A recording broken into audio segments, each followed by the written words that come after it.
Okay, let's get kick-started. Hello and welcome everyone to the SATSA webinar. We're unpacking the Tourism Business Council of South Africa's inbound recovery strategy. My name is Natalia Rosa and I'm going to be moderating today's session.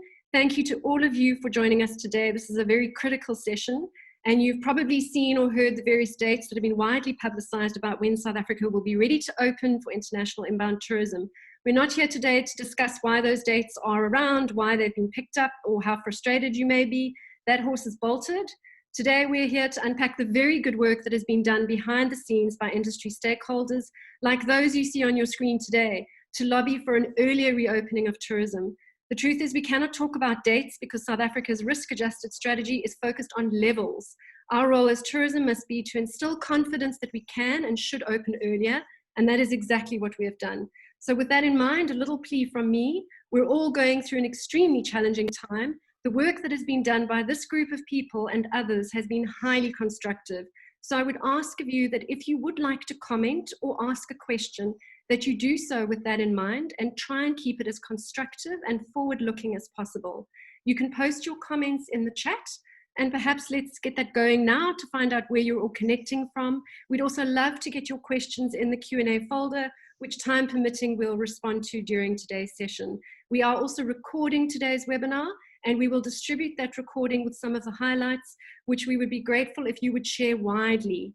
Lastly, if you care about South Africa and its tourism industry, and you're here today, so you must, you'll start seeing from next week a very fervent drive to get information about tourism to South Africa, the protocols, our tourism assets, etc., under the banner South Africa is travel ready.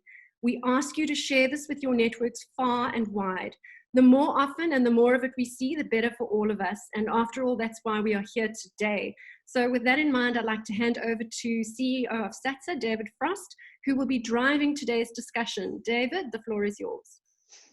Thank you, Natalia, and good afternoon, everybody, both in South Africa and also importantly from our key source markets. We say hi to you. This is really an important session this afternoon, guys.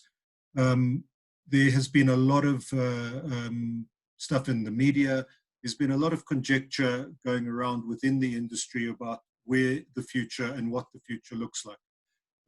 From the organized tourism point of view, we have not been sitting on our hands. There's been a concerted effort to drive and develop a data-driven industry perspective that we can partner and share with our government in terms of opening up the inbound sector as soon as possible. So what we want to do this afternoon is to share that with you, to open ourselves to questions, answers that you guys may have. So the former part is going to be a presentation, and I'm going to introduce the panel shortly, but we really want to try and make it as interactive as possible in the second half, and we'll be taking the sort of key questions from you. So who do we have with us this afternoon? Firstly, let me just say I am the CEO of SATSA, but I sit here and I'm coordinating things as the chair of the Tourism Business Council's Marketing Committee. I sit on the board of the TBCSA, and it is this body that has coordinated the inbound response. So I do so in partnership. I call him my younger brother, Chivenga, who's the CEO of the Tourism Business Council, who's played a very important role coordinating things from a TBCSA point of view. Then we joined today by Rob Moore, and I'll explain the structure before we get into the substance of the strategy just now. But Rob has come to the fore. All these guys are private sector individuals who've given freely of their time and their expertise to help craft the inbound strategy. Rob has coordinated and chairs our inbound working group. He also is the CEO of Moore Family Collection. And then as part of that working group, and I'll be introducing the other members who are actually not with us today, Monica Yule, CEO of Private Safaris down in Cape Town. Monica, great to have you with us. And Margie Whitehouse is the Chief Tourism Officer of Wesgrow, has also been part of that inbound working group, and she will also be giving us a synopsis of the aviation working group. So I'm throwing terminology, groups and everything around. Let's just take a step back and just take you through what is the process that we've engaged in that has led us to today's webinar. And this will give you a context in terms of the industry perspective that we are putting to government from an inbound recovery point of view. Sort of thing. So, guys, the first point to bear in mind, and please bear it in mind in our deliberations this afternoon, and it's a self-evident, it's an axiomatic point, and that is that this is an incredibly fluid situation. This changes literally by the hour. We get new information, there's new best practice that pops up in different parts of the world. So it's an incredibly fluid situation. So let's take a step back. The Tourism Business Council is the peak tourism body in South Africa, the umbrella body. All the key associations are members of the Tourism Business Council, together with a number of individual corporates. So as is right and proper, the Tourism Business Council board met on the 15th of April, and two key decisions were taken at that board meeting. Firstly, we needed a set of protocols, because this is the how we can open up. And what we're going to be sharing with you this afternoon is government will ultimately have to make a decision. It's their job to manage this pandemic and to manage how and when certain sectors of the economy are brought back on stream. But the detail, the how that happens is up to us as an industry to put forward. And the protocols are a key element of that. And we'll be talking about that as the afternoon goes on. The second decision that we took was that we needed a proper structured engagement with government. This couldn't take place on the basis of pure anecdotal one-on-one conversations. We needed a proper structured engagement. So during April, the Minister and the Department of Tourism formed a view on the way forward. We can just take it as read. It didn't have a lot of private sector input into it at that stage. Totally separate to that, through the Tourism Business Council chairman and the chairman of Tourinvest, Robert Gumede, there was an industry leader engagement which was sought with the President of South Africa, Cyril Ramaphosa. It's very important to notice that this engagement included the Minister of Tourism. She's part of it. And they were able to meet the President finally on Friday the 22nd of May. Very clear arguments were presented to the President around the importance of tourism and the different components that constitute tourism. And it was incredibly well received. But to really try and sort of sum it up in a nutshell, that conversation is what we call the what. This is what we need, Mr. President. This is why we're important. And he was receptive. He came back to the industry leaders and said, well, how are we going to do this, guys? What are we going to do? We need the game plan. And 5 key areas were identified, inbound being one of them, domestic leisure, casinos, restaurants, and the MICE industry. So in the middle of May, the minister set about basically putting a process in place where she could develop a strategy that would inform what the recovery would look like. She charged South African tourism with developing that recovery strategy document. As the Tourism Business Council, we met together with SAT, and this is where the structured engagement came in. And we were able to forge a partnership to recovery structure. If you could just put that up, Natalia, I'd appreciate that. And the idea here was that the minister needed her strategy document by the end of May. We set 4 working groups up, very importantly, a working group on protocols. We've been at pains to do this in the most collaborative and collective way possible. So a whole lot of series of webinars were held at different touch points along the value chain. Input was sought both from associations and from anybody else who is in the tourism industry. And we channeled that up into a set of protocols, and the protocol working group chaired by Lee Zama, who's the CEO of FedHasa, have done a sterling job in developing those protocols and moving them to an operational phase. And we're going to hear shortly from Chifiwe, who's going to be just talking us through that component of the strategy process. From an inbound, then you look at this, there's inbound, domestic and outbound, and aviation. These were the key elements that we needed to deal with. From an inbound perspective, what we did, and once again, at pains to make this as collaborative as possible. And just bear in mind, guys, we cannot go to every single person who is in tourism or thinks they may be in tourism and get their opinion in developing a strategy. What we do is we make it as consultative as possible from SATSA as an inbound perspective.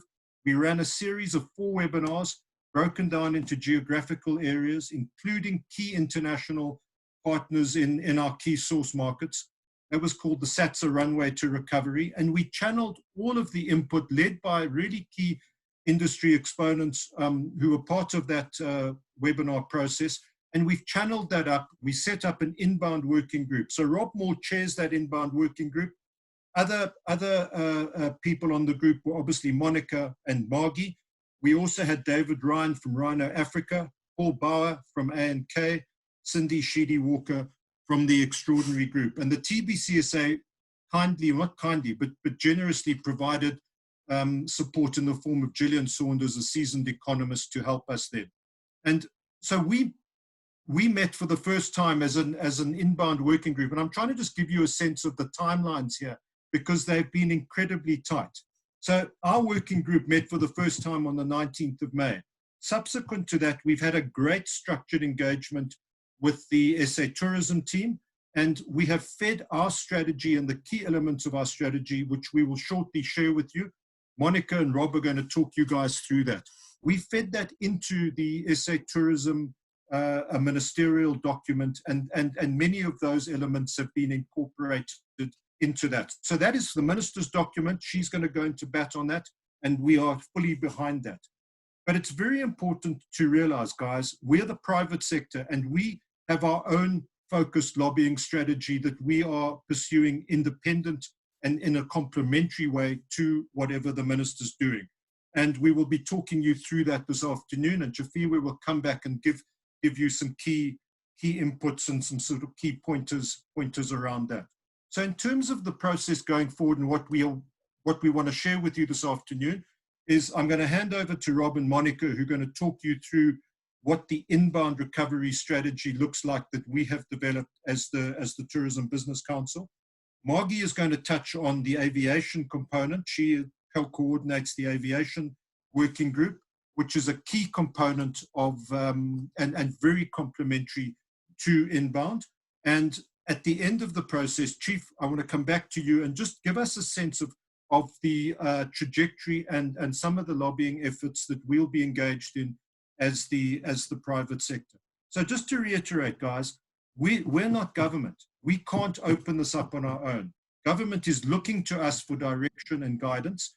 And in all the touch points that we've had around protocols, around the inbound strategy, we've had a really receptive audience. We need to take this up to the next gear, which is what we are going to do. So I think I'm going to step off from my horse racing commentary now, and let me hand over to Rob, who chaired the inbound working group. And Rob and Monica, if you can talk us through what that inbound strategy looks like. David, thanks very much, and good afternoon, everyone. So as David went through the composition of the inbound working group, and I must admit it's been a privilege for me to chair these group of individuals, because although we hold different positions within the value chain within the industry, it's incredible to see how committed, positive, energized, and aligned we all are. And that for me has been quite remarkable. Just as well, what I also wanted to just mention, because I know that there is such a high level of anxiety in the industry at the moment around this. And I guess just my own example, just to ensure there's a connect between yourselves and us. You know, I haven't taken a salary since March. My executive team are on half their payroll, and the rest of the people that are working on half payroll. The staff that aren't working, which is the high majority of our people, are all only receiving the TERS benefit. And you know, we're not manufacturing, we're not mining. We know our people. This is a human industry, and these people, we know them, we know their family members, we know where they come from, we know their communities, and the impact that this is having on them is devastating. So I just want to underscore and underline that this is S for serious. You know, it's just, you know, we've come together, and as much as we've remained positive and upbeat, I just wanted to make sure all of you, you know, I mentioned privilege because I've had the privilege of being involved in the planning, in the discussions, in the strategy document development, and that's sort of allowed me to sleep a bit better at night. And I feel for all of you who haven't been involved in this forum. So hopefully during the course of the next hour or two, you will hear what's been happening behind the scenes, and then through also fielding in the Q&A section, we'll be able to answer some of your questions as well. So that's just and I know that my situation is a copy paste for everyone else in the industry. So just know the level of focus and attention and anxiety on our side is akin with all of you out there. Just in terms of the webinar format, I'm going to cover one or two high-level points. Monica's then going to present on the recovery strategy, and then Margie will follow on after her, and then we'll enter into a Q&A session, just so you've got some kind of framework to work off. Just a high level, touching on one or 2 points, something that has been certainly a frustration for me in the beginning is that why can't we pick a date? Why can't we have a date and work towards that date, and then channel all of our efforts towards reopening on a date? And as we know, since the introduction post the lockdown, the initial lockdown period, the risk-adjusted strategy, which is driven by an ecological process, we realize that it's phased. So as much as we understand, like every business, our entire economy works on days and times and hard dates, we have to acknowledge that this is a phased approach. So hence, when you look at the recovery strategy document, it does speak to phases, but that does not mean that the phases are going to be an extended period of time. So it's quite confusing to sort of balance the two. We have to talk phases, but ultimately we're going to have to land on a date. And the date that you would have seen in the press release that went out yesterday, we're hoping for a 1 September. But again, the 1 September is reliant on the phases. Another thing, and maybe this is a personal view of mine, is that, you know, there is talk of a second wave. There is talk of you know, us going further back down into lockdown. But I just believe the information that is coming out from WHO and in our newspapers, that it seems to be there's more and more understanding that the threat or the risk of this particular virus is not as big as it was originally anticipated. So to be honest, we've got to look at the positive and not the negative. And I think we've got to stay focused on that we are going to open. It is not going to regress into a worse position. And actually, the most amazing thing about what our government has done is that they've asked us for the protocols. So only and these protocols were only submitted on Monday. So I think we also need to gain some perspective in terms of the timeline of how quickly things are moving. We also understand that with the phased approach, and by invitation of the government, the last thing we want them to be doing is telling us what protocols we need to open under. So the fact that they've invited us in to present the protocols is a huge positive step. And as David was alluding to, that has all been put together and we've submitted that. And I'm very bullish about the favorable review of those protocols, and therefore in that the kind of snowballing effect of getting us back in and open. The other factor is we're very lucky that this industry has the backing of our president. He sees it as a new democracy industry. He understands how many it employs. He understands that it's brand South Africa, and it has his ear. And that's just good for you to know. And hence he's made himself available to listen to us. We also know I also know that there has been a few conversations in the corridors about possibly taking legal action. And I would just say that, you know, against the statements that have been made and the impact, and I'm fully aware of the impact that this has on our business, but I guess being in this forum, I would just ask that we play the ball and not the man. And I think because I remain incredibly optimistic about once we've delivered the protocols, it is under review. I think we are going to see a lot more light in this very dark tunnel over the coming days, if not, or coming weeks, if not sooner over the days.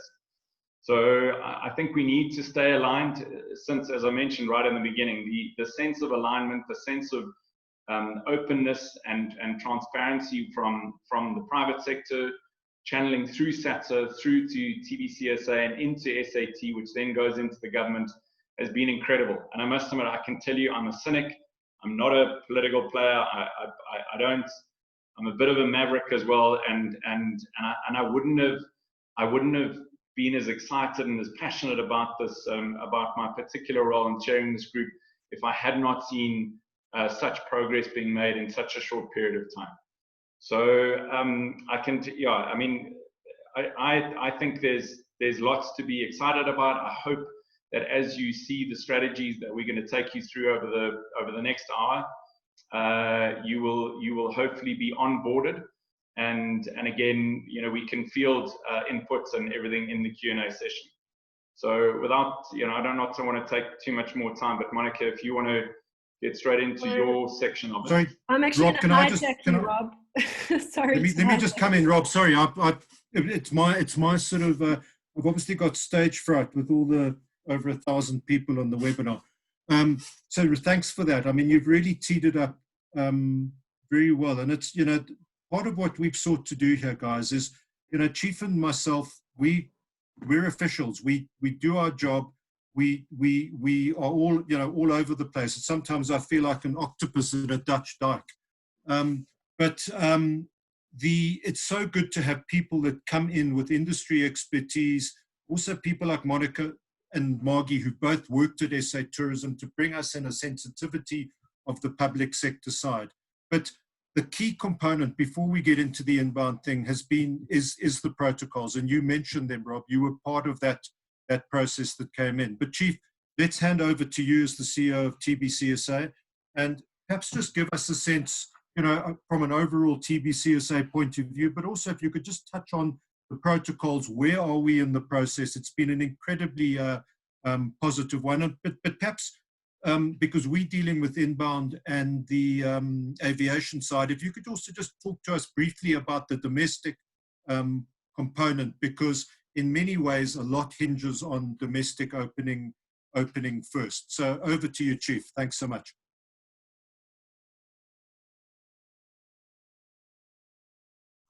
Thank you, David, and good afternoon.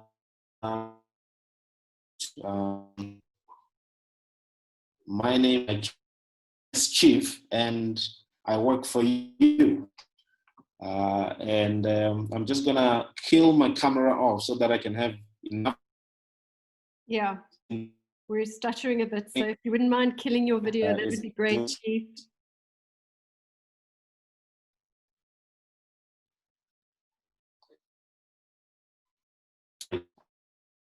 Chief, we just need to see if we can get you off video so your bandwidth is a little bit better. I think Chief is actually frozen, and there he comes back.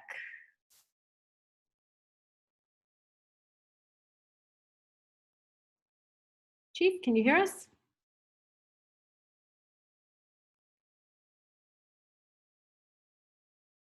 Chief's audio doesn't seem to be appearing, David, so I would suggest we move on. Hang on, Chief, you there? Back. Great, off you go. Back. Sorry about that. The networks are not on my side. All right, so just to give some some perspective, we have been in this for quite some time and working on your behalf to ensure that we get the industry to go back to work, if I may put it that way. We are very aware of what's going on in the industry. We know that majority of you, if not everyone, is in a situation where they are you're not getting your salaries. We are aware that many companies have applied for the TIAS program. We are in this together. We are all working towards the opening or the reopening of the sector. And it is something that's close to my heart. And as David have said, the TBCSA board, is given mandate by yourselves. We work on these things to make sure that we open. Now, one of the big things that we had to do for us to convince government to open the industry is to come up with industry protocols. And these are the protocols that we widely, consulted. All association went back and, came back with their feedback. We ran many webinars. There were many opportunities for everyone to submit, those that were members of association that belong to TBCSA and non-members. And we received many submissions. The same applies to, the crafting of the recovery strategy. Many people have submitted through the portal that we put out there to make sure that, we are inclusive. Now, when it comes to protocol, the biggest part of this is to ensure that we open. And the first part of opening is to get the domestic travel to open. And to get the domestic travel to open is to make sure that we have protocols that can be trusted for us, to open. And we have done that work. We have put the protocols out there on the basis of what we received, the feedback that we received. And we have seen that certain aspect of domestic travel has started to open up. I firmly believe that we're going to see more aspects opening up in the next weeks, if not days. Those will be, exciting news to see that, we are progressing very, very fast. So I firmly believe that those aspects will open. So the protocols are helping us to ensure that we say to government, we're a responsible industry. We will open safely. We will make sure that we protect our staff and protect the customers and mitigate the spread of the virus. That is the biggest thing that government wanted to see from us, and we've done that. And I'm grateful that the industry participated across the board, and we're able to put this document, to government. When I get calls from NetJoints or the National Command Council, National Corona Command Council, as they call it, it shows that they are listening to us. The things that we've put out are being considered. So it's up to all of us to participate in that. And it's up to all of us to really make sure that the protocols are followed and to make sure that if we can go beyond, we can go beyond. But we have done a great deal of work to put those together. Thanks, Chief. Okay. Right, I think we're handing over to Monica now. She was tag teaming with Rob. Because I think Chief's just come back. Maybe you want to try me one more time? Chief, you with us? That's all I wanted to say for now. That's all you wanted to say. Okay, that's all good. But you're coming back later, so don't think you're disappearing. Keep yourself on mute, but you can keep your video off. Okay, Mon, you're up. I believe you are going to be sharing your presentation with us. Yes, Fantastic. I'm going to try. There we go. Oops, wrong slide. There we go.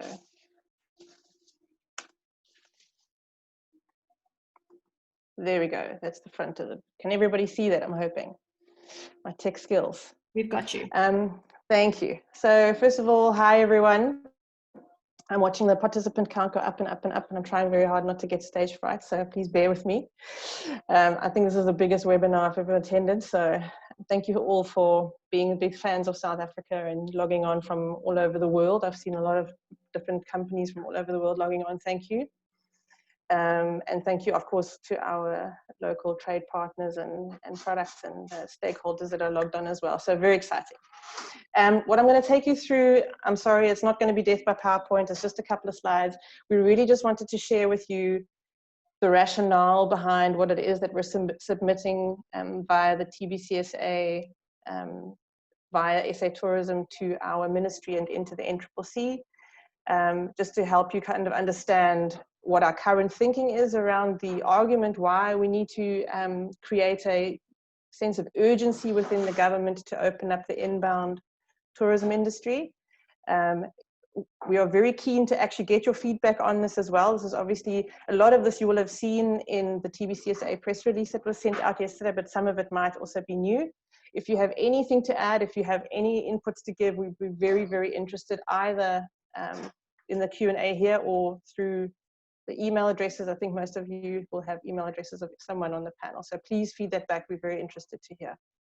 So essentially, the way that we've built up the argument is to say, for starters, the value of the sector of the economy is very valuable. So we deliver 2.5 million overseas arrivals, 640,000 of them from Africa Air and 2.4 million from overseas every year.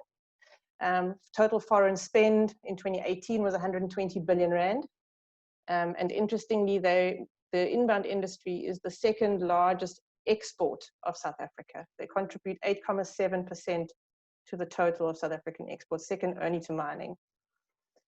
We provide 375,000 direct jobs in the industry, and 70% of those are women, and 60% of them are under the age of 35, which is incredible. We're also an employer of the semi-skilled and the unskilled, which obviously helps transform our economy and our society quite substantially. But it's also important to mention that inbound isn't just leisure. So it's not just our leisure markets that we're talking here. We're talking business travelers and MICE. And those provide market access in a whole range of industries and a whole range of opportunities economically across the sectors. We have a tourism product that is particularly in the leisure space, able to deliver very safe transmission, de-risked transmission experience, a lot of outdoor experiences with nature. Most of South Africa is a very warm climate. We also have the opportunity in being able to follow other destinations in opening up. I saw one of the questions in the Q&A was actually mentioning that we are very much monitoring how other destinations are doing it. We have the opportunity of following how other countries are doing it safely, and we're definitely going to be modeling ourselves against that.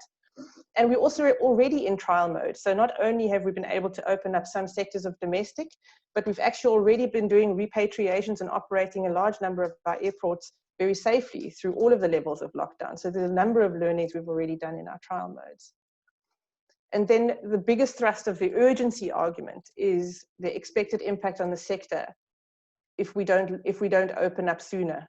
So the survey data, thank you for all of those that have been patient with all the million surveys that we've had to fill in. We really appreciate all the data points that we've received. It's been very, very insightful. And essentially our argument has been verified by the data that we've received, which is that South Africa has a high season in the period October to March. A lot of the industry is already holding a substantial amount of forward book. Rob in a webinar on Monday really very eloquently says it's one of the very few industries in the world that buys forward.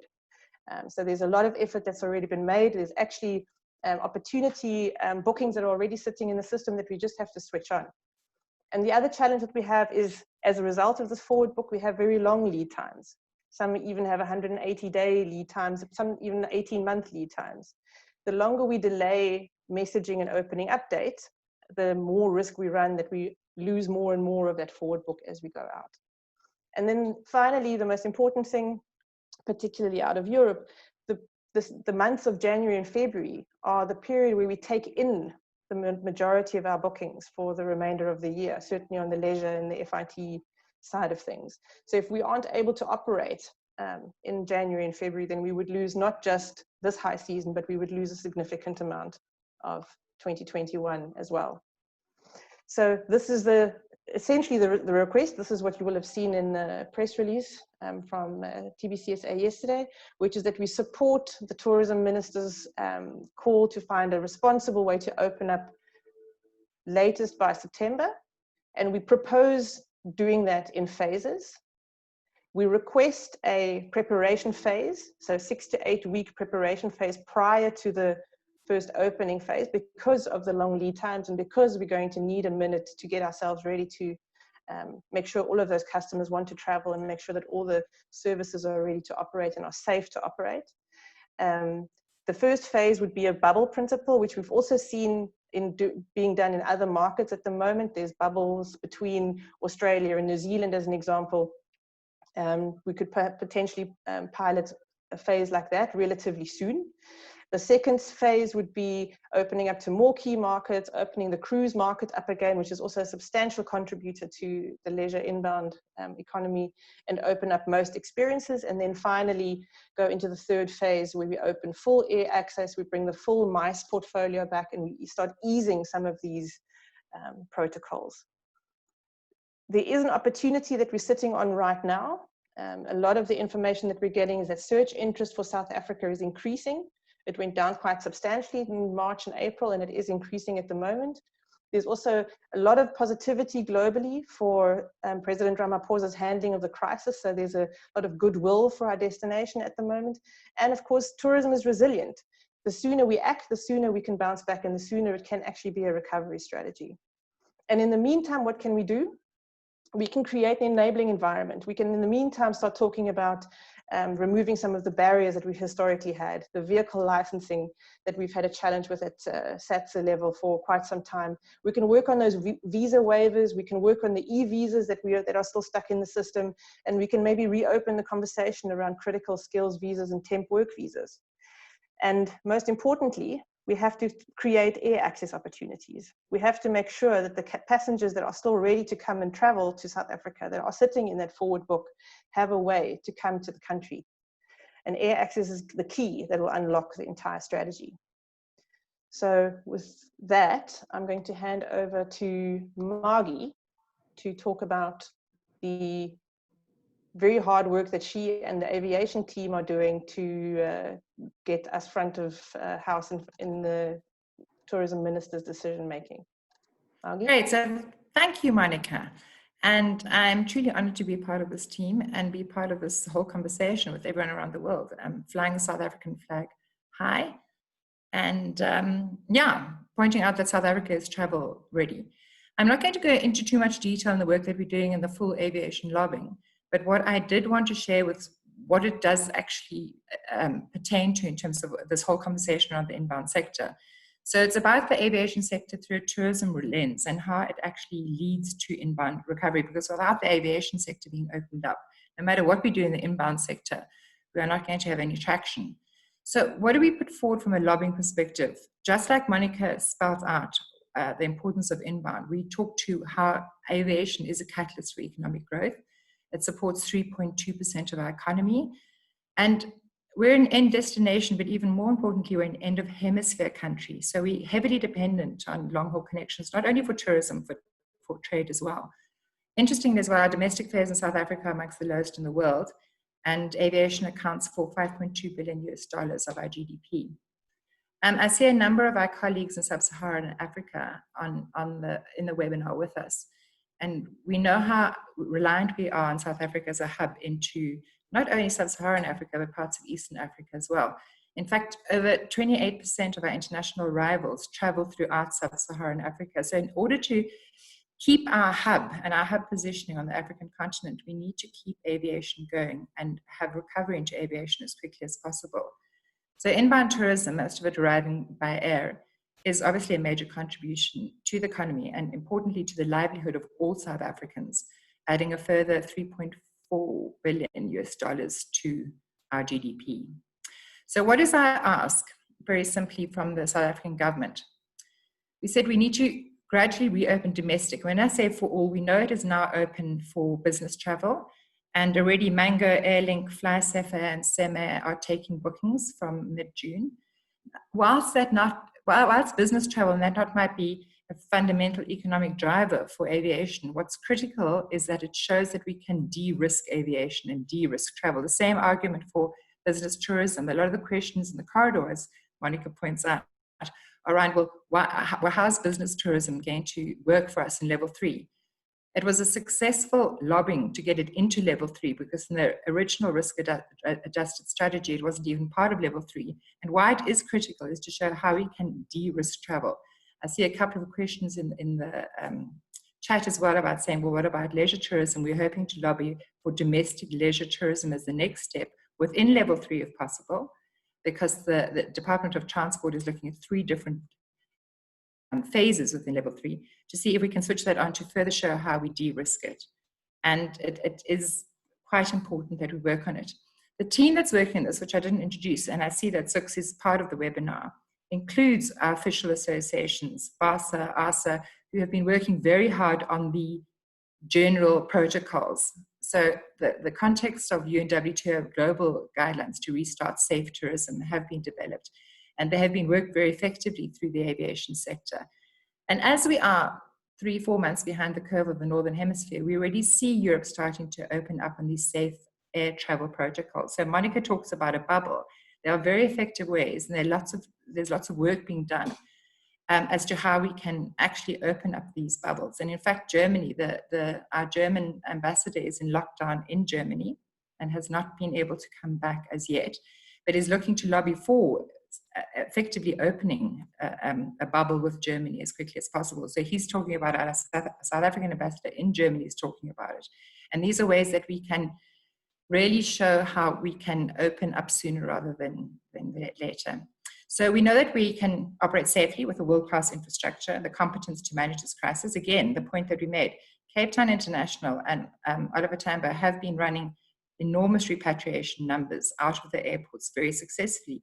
And there have been a number of cargo arrivals as well. And as we've been moving through the lockdown period, we've been more and more effective in how we've been able to deal with them through the airport. But from the point of this particular target market on this webinar, we know that we can't miss the rebound opportunity. We need to have that first mover advantage in the Southern Hemisphere. And if we lose that, it's going to be really problematic for our medium-term recovery, let alone our long-term recovery. So you all know the internationals and our continent that many clients have vouchers and they need to apply for these. That the mid-August to September booking window is crucial for that northern winter peak. So what we are asking for is how we can secure as much of our 2021 season for this industry. In order to do that though, airlines across the world need clarity, and they need clarity as soon as possible. So I understand that call for a date.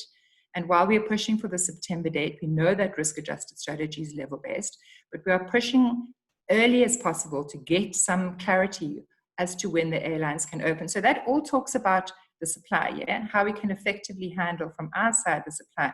But the question also asked, and all the lobbying we're doing, is what about the demand? We know that the international airlines are ready to resume flights to South Africa. We know that Lufthansa, British Airways, KLM, Ethiopian, Emirates, Qatar, United, Delta are all on standby saying we want to come back to South Africa as soon as possible, which is an extraordinarily strong lobbying tool, because it means that they have the bookings, the knowledge that the consumers are willing to come back. And from all of this information and a lot more that goes into it, we can build are building a very successful economic case, but more importantly, a safety case that shows that we can do this in such a way that we are still looking after the citizens of South Africa in a responsible manner. And more importantly, that we are working hard to curtail some of the job losses. We know we're in about 40,000 job losses in South Africa as of the end of May within the tourism sector. We have to curtail those job losses for us to even move into further recovery processes. So the biosecurity protocols are in place. I saw one of the other questions coming through on the group saying, do we have to find our own securities? The point that Chief was making is that we have taken world-based practice and made it applicable to South Africa. So they will be freely available for all, right across the tourism sector, to be able to engage with. And part of this lobbying process also talks to the frictionless visa and immigration processes that are essential to open up our borders as quickly as possible. So that in a soupçon gives you some sort of indication of how we are working holistically. The Cape Town Air Access team is part of this, and they have had very successful route development. We have an international expert of the likes of Sylvain Bosch, who really understands what the South African Aviation Forum means. We have South African tourism as part of it, and we're working hard to be able to put together something that we can then share with our national minister, and she can take it through to the economic cluster and the NCCC as a part of the aviation story that obviously is also going to the Department of Transport and bringing in elements of what we need out of our relationship with Home Affairs. And before I just kick off, there is one thing that I want to say in my kind of experience in terms of this team, and Robbie alluded to it as well. Never before have I seen national, provincial, regional, local government, DMOs, the industry, both large SMEs, the tour operators, our associations across all aspects of our tourism sector come together. Never have I seen this happen before.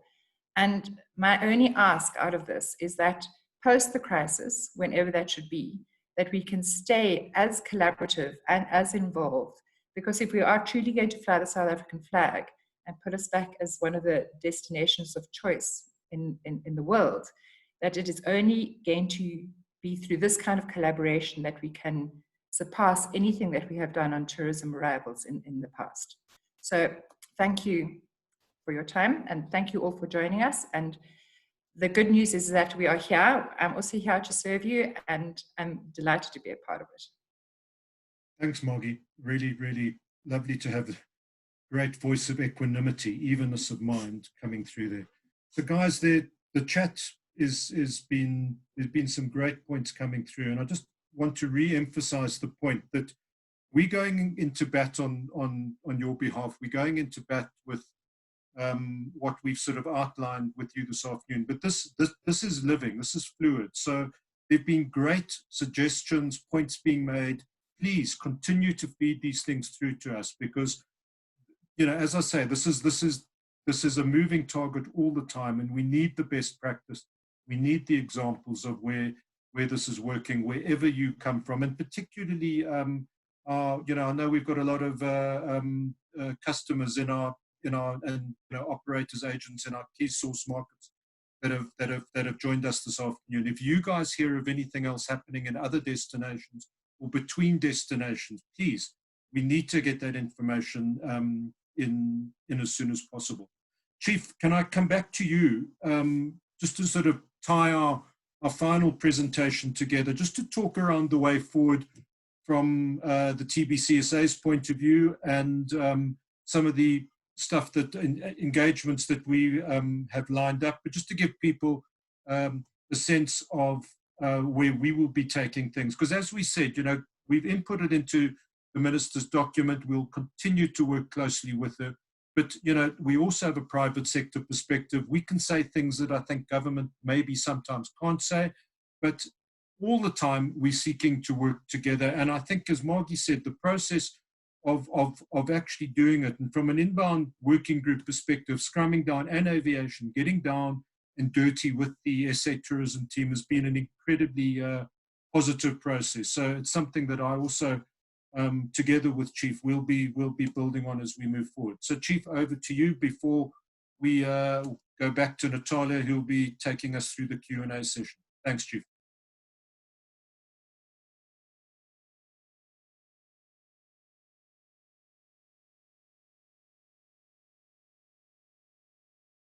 Thank you, David. I hope I'm audible. You are, Chief. Go for it.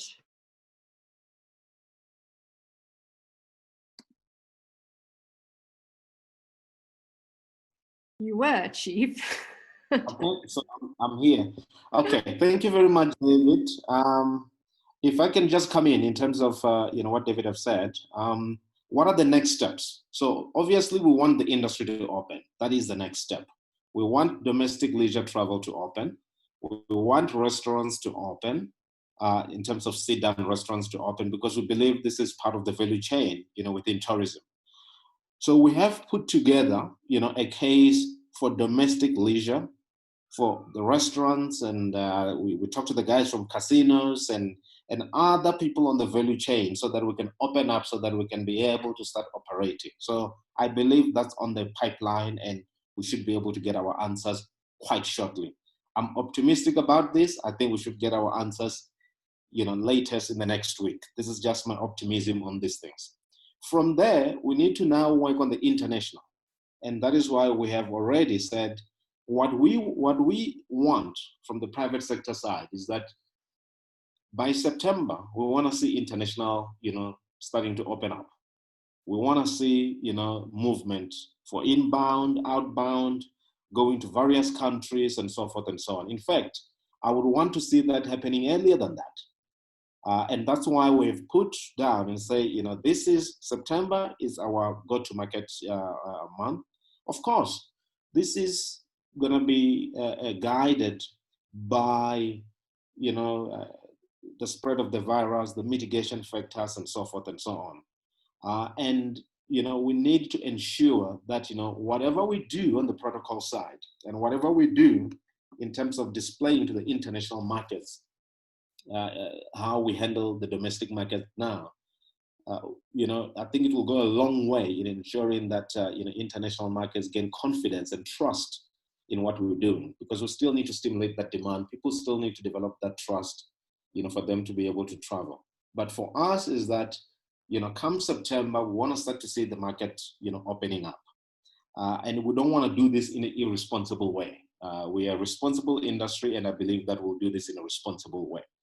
So that is the next step. So we've put the date down. The government hasn't put any timeline down. We've put the timeline down so that we can start talking about the timeline, and we can start talking about that date and negotiating to push it as back as possible. There are many countries out there in the world that have the same risk profile as ourselves.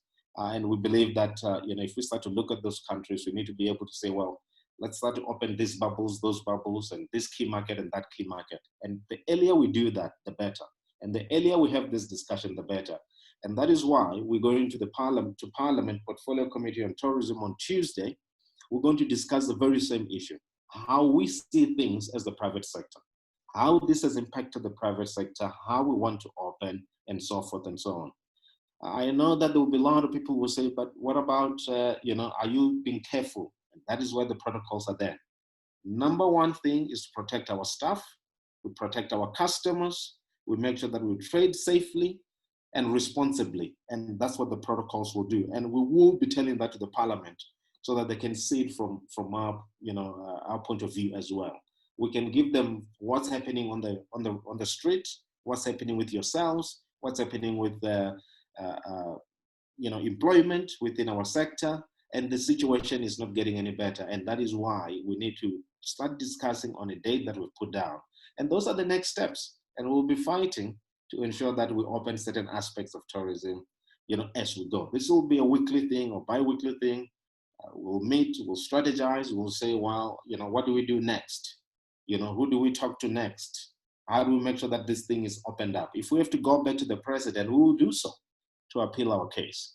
And I believe that, the president will listen to us. So we are in this together. We are fighting for you and for your staff. And of course, for also our own staff, to make sure that we go back to some level of economic activity. So those are the next steps that we're going to be doing. Parliament is next. We should be able to issue a press statement after Parliament to say what we have done and where we believe we're going. And if there are more things that we need to do as a sector, I'm 100% confident that we will be able, to come together, do these things, and prove that we can do things safely. We've done this before. We can do this going forward, and I'm confident that we will do so. So those are the next steps, David, and we will give feedback to the industry. We will issue press releases, and I'm quite optimistic, and I'm quite positive and confident that there are, few things that will, work out for ourselves, in the next couple of weeks coming. Thank you, Chief. And I think that that's an important point, to ensure that we're keeping people informed proactively so that everybody knows exactly what's happening and that media reports are reflecting those accuracies. And without us issuing those statements, people lean into an information gap. So it's very important for us to keep track of that. Chief, I want to just keep on you, if you don't mind, unmuting yourself. And we had a really good question around the protocols from Joe Mutsochi, who was asking if each business would have to develop their own protocols. And I know that you, Tourism Business Council, through all the different associations, have put together very robust protocols. In fact, when I shared them with hygiene and safety experts, they said that they had never seen such thorough protocols before. So perhaps if you wouldn't mind addressing that specifically, Joe's question around whether each business would have to develop their own protocols. Thank you very much. We have developed protocols that touches the entire value chain of tourism. Everyone is welcome to use those protocols. We have sent these protocols to the Department of Tourism and the Minister. I believe these protocols have already made it to the National Net Joints and the National Corona Command Council. And these are for everyone to use, to take from that and extrapolate and use, in your own businesses. So we've done the groundwork, for everyone. We will go further and provide some training. We're speaking to a few companies who will provide some training so that people can understand what to do, how what are the materials to use and how to do it safely and so forth and so on. And you're quite correct. The protocols that we've developed, when we presented this to the president, he said to us, he has never seen such an organized, industry who comes with solutions, and safety measures that other, industry have not thought about at the moment. We took these protocols and we subjected them to an epidemiologist, a professor at UCT, to say, look at what we've done. And he wrote back to us and he said, I can certify this, you have gone beyond. And you're showing that, you have good intentions to protect and mitigate the spread of this virus. So we've gone beyond. We didn't just do this as ourselves. We've gone to professors, we've gone to experts, and we've subjected these protocols. We made sure that they assess them. We had to pay for all these things and to make sure that we are safe as a sector. So it is not something that just came up and we just thought, let's just do it and not subject it to anyone. We are a responsible industry. We are a responsible council. And I think that, the protocols are for everyone. Take from them. And if you have additions that you want to talk to us about, feel free to do so. I'm so pleased you've made that point, because those protocols, while very robust, are living protocols as we're going through things. So it's very important to make sure that if you feel that there are any gaps, that you ensure that the Tourism Business Council is aware of those gaps. And they are absolutely critical to us marketing Destination South Africa as a destination that is trying as much as it can to make sure its staff and its guests are safe. So thank you so much for that, Chief. David, we have received loads of questions, not only now during the webinar, but also prior to the webinar around the region. And we can't just see South Africa as its own country. When people come to South Africa, they come to visit a region. Can you talk about the regional integration a little bit? What your recovery, how that encompasses the region, essentially? Thanks, Natalia. So soon after doing our series of Runway to Recoveries, we facilitated a Zoom meeting, and we invited both, because we took the lead from South Africa from a private sector point of view, we interacted with our various private sector association partners in the region, but also asked them to bring in their public sector partners. So we had it was about a 2.5 hour session. And look, it's purely exploratory at this stage, but we realized firstly the importance that South Africa plays from an air hub point of view in terms of people coming in. But we also started the conversation around trying to get a uniform approach to how we position ourselves, because a lot of people coming in, tourists coming in, are not just doing one destination, they're doing multi-destinations. We're seen as a pan destination, so to speak, rather than individual countries. So it was the start of that. We also learned a lot. I mean, different countries are at different stages in terms of levels of the pandemic. Namibia has a lot less cases than we do.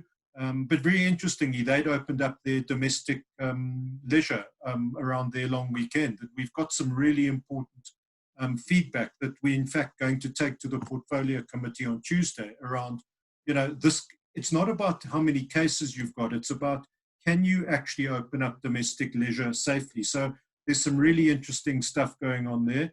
But bear in mind, this was 2.5 weeks ago. This, as many of us, I think Rob was saying, it feels like we've been in this for years, and it's only been 2 or 3 months. So we will continue. We're going to have another session.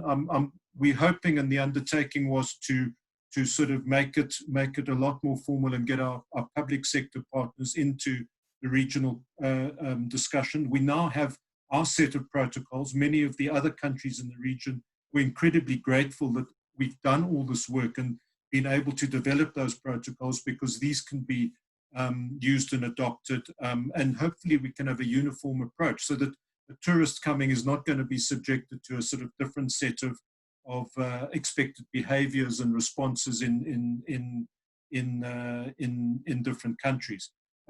So I just think it's important that we continue those conversations, but it's good that they've started. And just, I might add as well, if I could just while I'm on, before we get into some of the other questions, is we've also, in as much as we've asked for input from all of the people in the panel, we've also had a series of really good Zoom meetings with our colleagues in Australia and New Zealand, the ATEC in Australia, essentially the SATSA of Australia, and also the New Zealand Tourism Export Council, just to see how they're doing it and how they're coping. And obviously they've been a great role model in terms of long-haul tourism. But, you know, a lot of our members, everybody's saying, give me a date, give me a date. I've only had a date.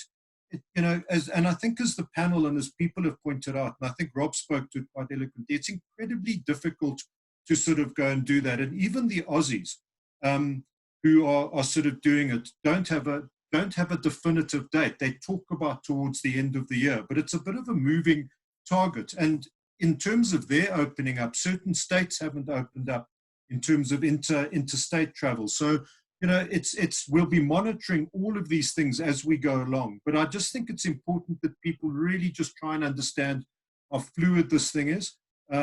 And you know, I think the strength of these things, and particularly why we try, particularly as SATSA and as the TBCSA, just we need to communicate as often and as timelessly as we can, both in terms of what we're finding and picking up, but also getting input in and suggestions in from members. And indeed, let me add, non-members. We're open to everybody. Anybody can make a point. Thanks, David. Natalia, can I be rude and just hop in here? I do apologize. I was trying to be really slick, and I was answering everyone in the chat. And then Monica pointed out quite happily that the way the panel set up, I was answering the panel, which was a lot of help. So clearly not slick at all. So I lose all my slick marks. On the regional issue, so really important here on the regional issue, I may have gone down a bit of the wrong rabbit hole by giving Germany as the example.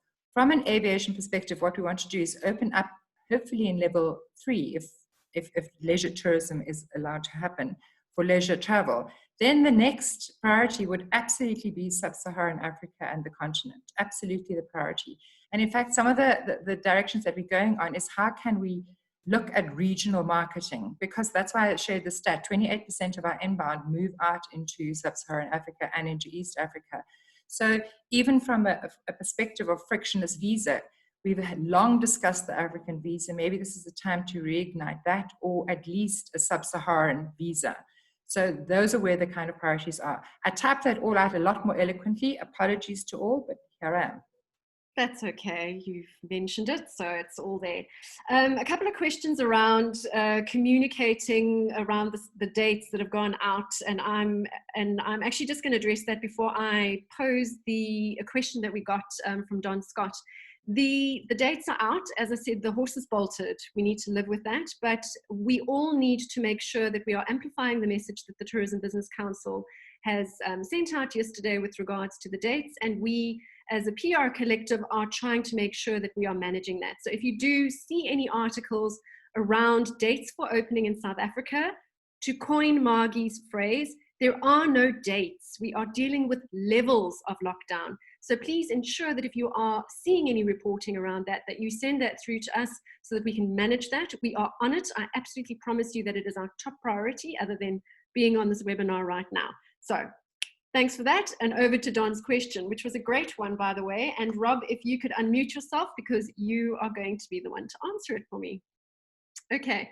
How can we, as the industry, contribute to countering any messaging that is going out and making sure that we create a consistent, positive, and attractive narrative to send to our international markets and media? So how do we go about making sure we're all singing off the same hymn sheet?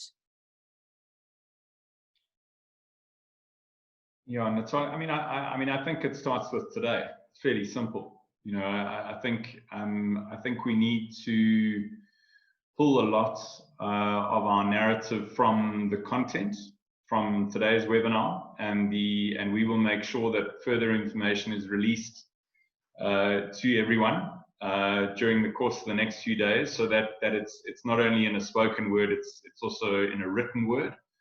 And then I think we need to, you know, I mean, it's just, we live in a world where there's so much untruth written, and I think we need to possibly lower the temperature and speak to the facts, because the facts, I honestly believe, are in our favor. And when you hear of whether it's a conspiracy theory or a date that's been set and maybe had been extracted from a press release, which is a month ago. I mean, a month ago is like 10 years ago based on the timeline that we're operating with. So I think, this was, we couldn't have this webinar any sooner because we were still doing all the work. And I think now that we've produced the document, the main submission has happened through to the minister and will be presented to Parliament next week, as Chief was referring to.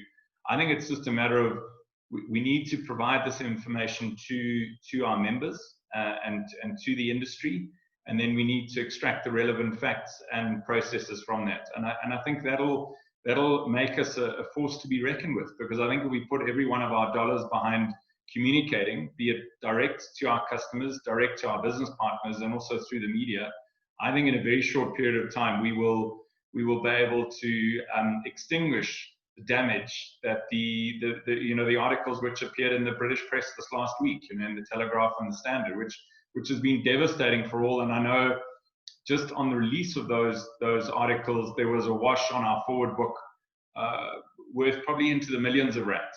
So I think we need to gather the facts. I think we need to use our own networks, and I think we need to start pushing it out, which we are going to do, and that's going to commence very aggressively after today's webinar and going forward.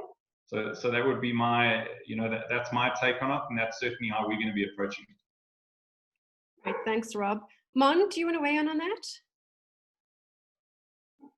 Yeah, thanks. Yeah, exactly. So I think what's really, really important and what's been incredibly helpful is that Chief and the TBCSA issued their press release yesterday. The timing was perfect.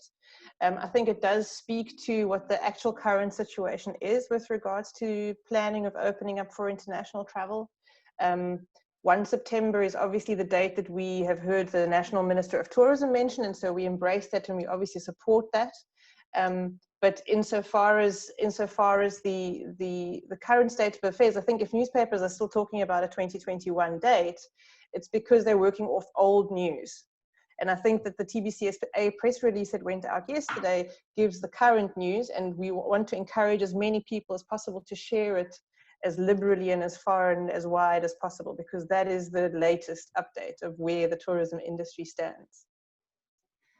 Great. Margie, if I could ask you to unmute yourself. We've got a lot of questions around aviation, and Sean, I know you are also, and Sux, I think you are also on the participants. If you'd like to weigh in here on the chat, that would be great. A lot of concern over pricing, aviation pricing to South Africa, how the limited airlift that we're going to have is going to impact inbound air travel to South Africa, and how that would decrease our competitiveness as a destination. Is that something that you were able to chat to? Nope. No. In a word, Okay. nope. Okay. So we will, what else? I saw lots of the questions and Sean's been brilliant in answering them. Yeah. What we will commit to do is we are probably 2 weeks behind the inbound team in comparison to where the aviation team is, and we're working on fully fledging the document. Our focus right now is on how inbound works to unlock, and how aviation works to unlock inbound. There are a number of issues. In fact, there's pricing issues across the entire value sector of the tourism chain. So right now, we can park those, and we'll say that we will hold within the next week or two a similar kind of webinar around aviation, and bring in, I do need Chris and Zux and my experts to speak eloquently on these kind of issues, and the Cape Town Air Access guys, AXA and the likes. But no, at least I can say no. Okay, that's fine. We'll keep sharing information. I think that is what this is all about, essentially.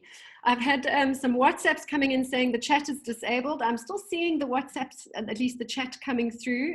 So I'll have to look into that as to why that is the situation. But feel free to use the Q&A. So the Q&A is still running. We're still getting questions, lots of questions coming in, and actually quite a lot of questions around the protocols. So Chief, if I can ask you to unmute yourself for me. And I know I've seen these questions as well on other groupings around, it's great that we've got these great protocols in place and they're so robust, but to implement them is going to be a very expensive exercise. How do we go about making sure that everybody understands what protocols need to be placed? What kind of stamp will be in place, or is there going to be any regulation to make sure that these regulations are adhered to? And, you know, isn't it just going to be too onerous for us to put this together? Do you have a view on that? Yeah, thank you very much for that. Look, I think, you know, we have two choices in this. When government came back with a risk-adjusted strategy, we had a choice of sitting back and wait until level 2 or 1, which who knows when that's going to be, probably next year or so. And then we would have waited until then and go to operations then. But we couldn't do that because we know that if we wait until then, there will be nothing left of tourism. So we'll be waiting for nothing. The companies would have fallen down, employees would have, you know, been retrenched, and nothing will be left. So the second option we had is to say, let's put together measures to show government that we can mitigate the risk, you know, of this virus. And how do we do that? We do it through protocols. Yes, it's unprecedented time. You have to spend a little bit more money that we don't have to make sure that we implement these protocols. But this is the only tool that we have to go back to operation. If you have seen supermarkets, it's the same thing. You go to a supermarket, you have to go through, you know, few protocols.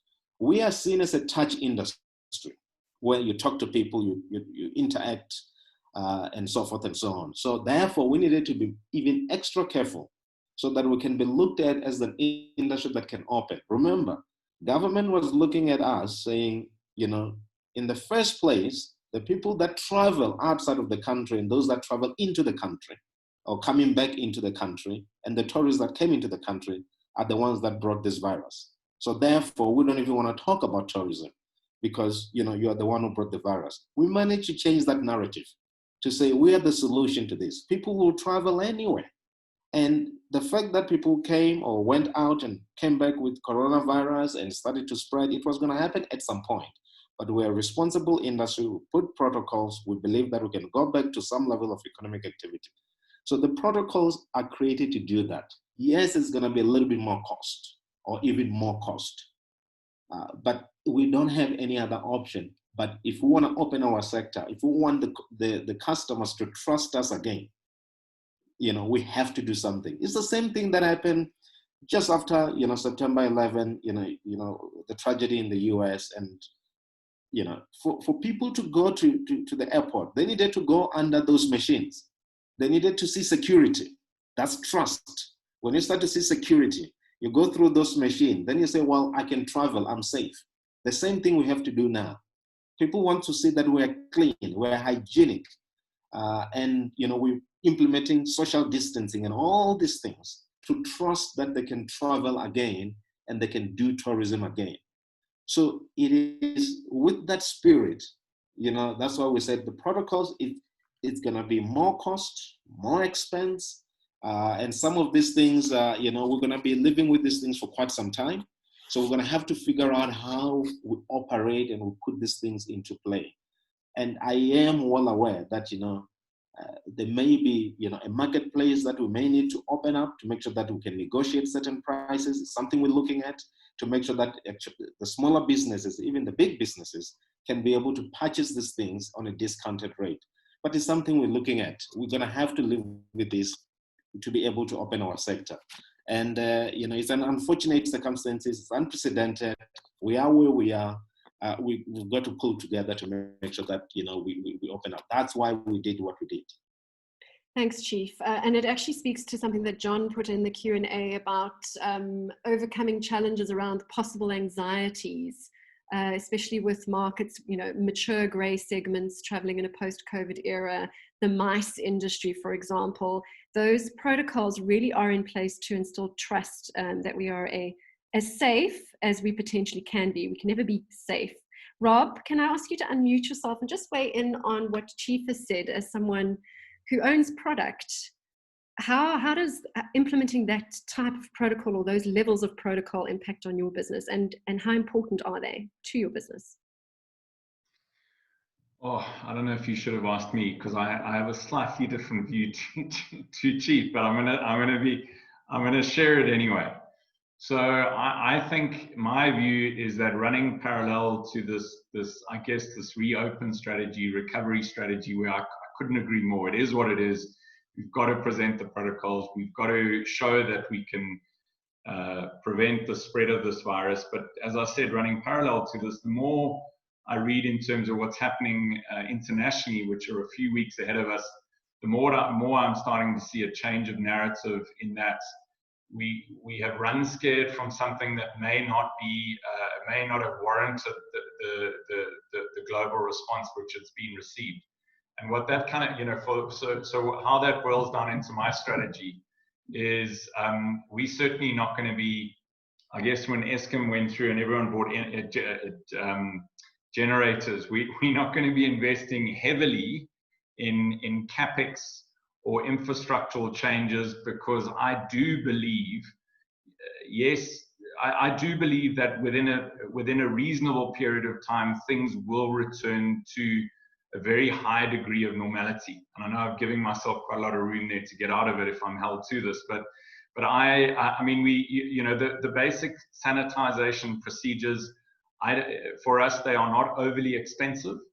Although I fully admit that we play in a space where there is the rate to accommodate that. So I'm not saying that position is going to be shared amongst all sectors within the hospitality industry. But again, at the same time, my recommendation is that I would not overly commit to layering your operating costs with procedures that may shift in this very fluid space and may not be required in, let's just say, 12 months' time. So we have to do it. We have to invest in it. It is what it is. So let's get it done. Let's make the investment, because it does allow us to justify a safe reopening. And then we'll see. And again, I mean, our world has changed so quickly and continues to change so quickly. But I would just not overcapitalize in this particular area of our operational cost structures at this point in time. Okay, I hear you. Thanks. All right, let's move away from protocols for a second and take another question. So, do the industry bodies and government understand the complex stratification of the tourism sector, especially as regards the difference between domestic and inbound sectors? And is there clarity on the fact that domestic tourism cannot fill the gap for products whose business models are designed entirely around inbound travel? So I'm going to ask Mon to respond to that one. She's like typing she's swearing at me. Margie's you tell WhatsApping me on the then, side, so I'm trying very hard to call on Margie. So first Monica, and then I'm going to call on Margie. No. So you have to pay Sorry, attention. you're going to have to ask me that question again. Sorry. That's fine. So we're talking a lot about domestic tourism being the silver bullet, and we've spoken about it before. And we know that our businesses are not, reliant on domestic tourism. There are tons of opportunities as it pertains to domestic tourism. And actually what we are trying to advocate is for a reopening for international tourism, because this is what our mainstay is. So is there an understanding of how you can't just open domestic tourism, that you have to actually open lots of different sectors, because tourism is such an integrated area, and for it to really work, you need to have this person up and running and this person up and running, and that to be a seamless link, if you will. Yeah, so exactly. So I think I had an interesting conversation with a client on one of these Zoom things yesterday, and they actually said something very, very true, which is that in tourism, I think what's going to be even harder than the shutting down of the industry is going to be the opening up of the industry, because everything is so connected. Because I need to have airlines that land here. I need to have visa protocols that allow people to come through. I need to have properties that are open. Most of the EU travel law, for example, stipulates that if my holiday that I've purchased is substantially changed from what I initially booked, I have the right to a full cancellation with no penalties whatsoever. So there's all sorts of different things that need to interlock in order for Mr. and Mrs. Smith's holiday that they booked 12 months ago to be able to happen in September. There's a lot of things that are interlocking. The most important thing around the domestic tourism strategy is that we need to start showing at least pockets of the industry that are starting to function safely, that are being supported by domestic tourism initially, because that's the part that we can contain and that's safe. And we can start building some muscle memory also as an industry in terms of how that will look in the local context, so that then when the international tourists do come, we already have a significant, or at least a critical mass of product that is open and ready and knows how to operate their businesses, so that then when the inbound industry returns in full, you're able to completely open up with no concerns whatsoever. Yeah, just to weigh in there as well, without a sidebar, Mon.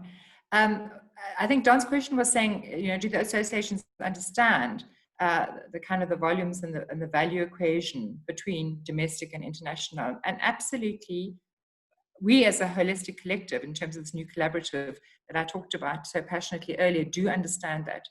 But in order for the NCCC to do their job, they need to ensure that there is a way in which we handle it safely and securely moving forward, and that the biosecurity protocols are in place. So there's nothing better than a stress test to go intra-provincial. The issue is just a speeding one of how can we give that assurance as quickly and effectively as possible. The same applies to aviation.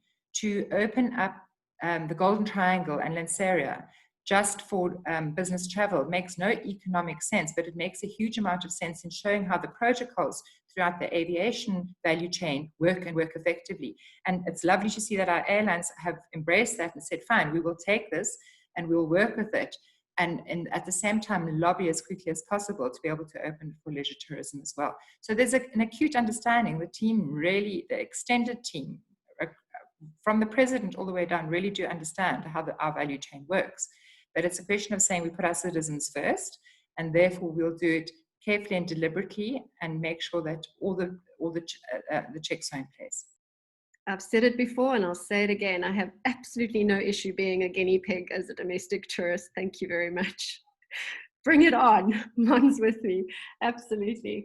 Okay. A lot of questions around communication, and I know we spoke about it a little bit earlier, but making sure that everybody understands the protocols, that those are unpacked, making sure that that gets disseminated to our international trade partners and that customers overseas understand what that is. And people calling for Tourism Business Council actually to put together official documentation that they can send through to their international trade partners so that they know exactly what is happening on the ground. Chief, can I put you on the spot and just ask you what your plans are in terms of those official documents or templates, if you will, that the travel industry can use to communicate with their customers? Is that something that we can add to the mix? Yeah, definitely we can. We can add, we can share, and so forth and so on. Whatever we have, we're gonna upload on the website. We send it to all the associations to make sure that it reaches everyone far and wide. So absolutely. Great, we have your commitment and it's recorded. Fabulous.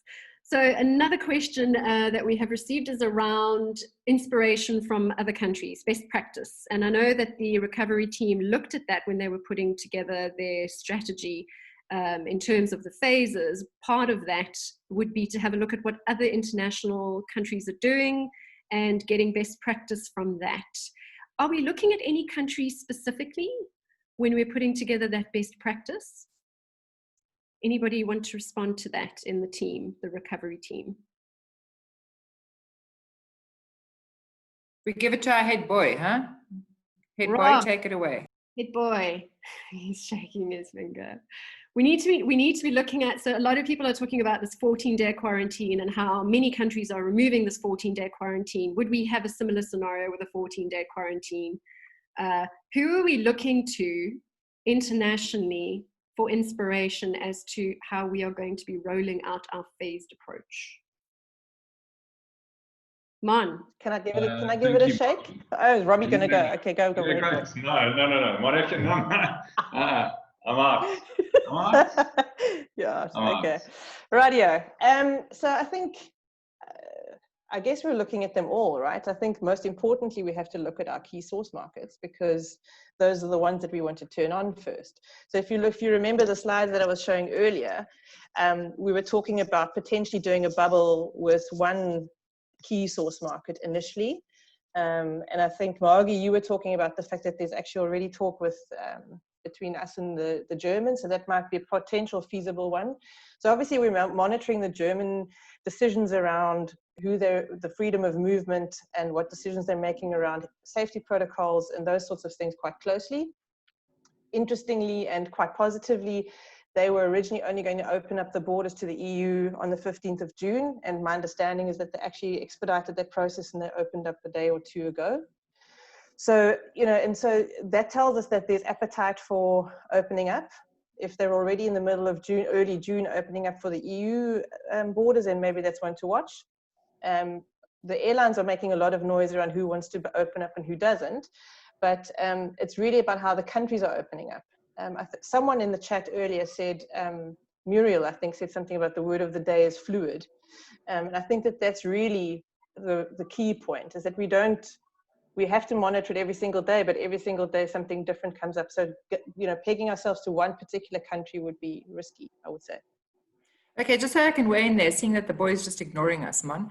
The question was, do we look at best practice? We're looking at best practice all the time, and we're in a very fortunate position that the Northern Hemisphere is opening up earlier than us. So we're learning what is happening around their decisions and what impact that's having in terms of particularly the protocols that are in place. So that's why we said even the protocols are fluid, because we'll learn and adjust to them. David's point there earlier on Australia was an important one. Australia is always touted as the ultimate long-haul destination. And the point that he was making is that even within Australia, the date is not one that is shared. They look at how they're working on it holistically and what the terms and the conditions are coming in. But we're looking throughout Africa, we're looking throughout Europe, we're looking South America as well to see what's happening. We're looking at North America, and we're constantly adjusting and evaluating and seeing what's going on. And yes, it was the 1st of June that Germany actually opened, which was very inspiring. So I've just shared a slide that David sent through to me this morning that talks to the Australian restart timeline. David, I don't know if you want to weigh in on it a bit. Yeah, thanks. Just to make the point, I mean, I think one of the good things is we've got to look, as Monica said, and that's why the appeal goes out. Any best practice, anything that can inform how we navigate our way forward is welcome. The great thing about the Oz and New Zealand thing is we're talking to similar structures. So the sort of TBCSA stroke SATSA association set up and talk to our counterparts in Australia. So we will learn how are they opening up in terms of their domestic tourism. And obviously key there, given the size of Oz, is that there will be, that will have to be a lot of aviation led, although they'll probably have some self-drive stuff as well. So there's sort of best practice that comes out of that. I mean, just interestingly enough, there's a lot of talk on protocols. They were incredibly interested in all the work that we've done from a protocol point of view. We sort of got ahead of where they were. So we sort of sharing information around that. But I mean, the point being on the slide that it's incredibly difficult to hang your hat on a specific date because of everything being such a moving target. So this is the Australian Chamber of Tourism, which is effectively the TBCSA sort of equivalent, and you can see it's sort of color coded quite specifically, and they're looking at sometime towards the end of the year. We all agree when we sit down, the sooner we open our long haul tourism, the better for everybody. But we've got to do it in a sort of structured way.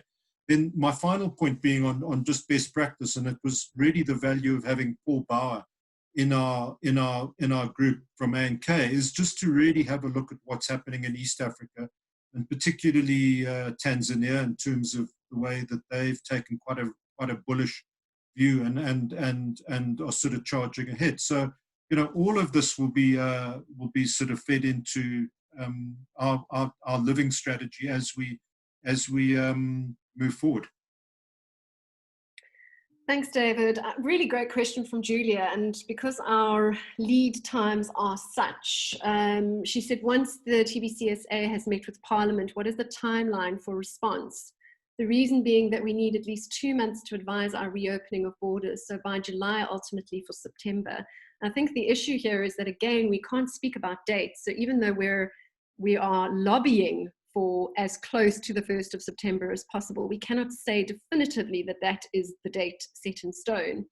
So do any of the panelists have any views on how one would respond to that? We are having to look at now for September. What do you say to your customers? Rob, what do you say to your customers? I just think that there's definitely a far better understanding of the longer runway that the inbound industry needs.